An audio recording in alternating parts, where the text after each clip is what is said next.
আজকে আমরা ডক্টর ইউনূসের নেতৃত্বাধীন সরকারের ৩ জন উপদেষ্টার কিছু সাম্প্রতিক মন্তব্য নিয়ে কথা বলব, যা নিয়ে কিন্তু বেশ তোলপাড় চলছে। দেখুন, নির্বাচনের ঠিক আগ মুহূর্তে সরকারের ৩ জন গুরুত্বপূর্ণ উপদেষ্টা এমন কিছু কথা বলেছেন, যা নিয়ে দেশ জুড়ে ব্যাপক সমালোচনা হচ্ছে। প্রথমত, আসা যাক জননিরাপত্তা নিয়ে স্বরাষ্ট্র উপদেষ্টার আশ্বাসের কথায়। আপনারা তো জানেন, জুলাই-আগস্টে থানা থেকে প্রচুর অস্ত্র লুট হয়েছিল, যা এখনও উদ্ধারই হয়নি। তো এই পরিস্থিতিতে উপদেষ্টা জাহাঙ্গীর আলম চৌধুরী বলছেন, নির্বাচনে নাকি এই অস্ত্র ব্যবহার হবে না।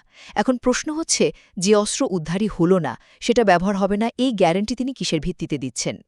দ্বিতীয়ত, অর্থনীতি নিয়ে একটা বেশ বড়সড় বিতর্ক তৈরি হয়েছে। বাণিজ্য উপদেষ্টা শেখ বশির উদ্দিনের মতে পদ্মা সেতু নাকি একটা খারাপ বিনিয়োগ। তিনি বলছেন, সেতুর টাকাটা সেচ প্রকল্পে দিলে চালের দাম কমে যেত।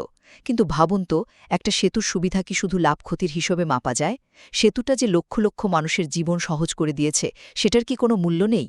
আর সবশেষে, সম্ভবত সবচেয়ে অবাক করার মতো মন্তব্যটা এসেছে স্বাস্থ্য উপদেষ্টার কাছ থেকে। উপদেষ্টা নূরজাহান বেগম বলছেন, ভোটার বাড়াতে নাকি ভোটকেন্দ্রের পাশে মেলা বসানো উচিত। মানে মানুষ মেলায় আসবে, কেনাকাটা করবে, আর যাওদম ভোটটাও দিয়ে যাবে। এই পরামর্শটাকে অনেকেই বেশ অবাস্তব আর সত্যি বলতে হাস্যকর হিসেবে দেখছেন।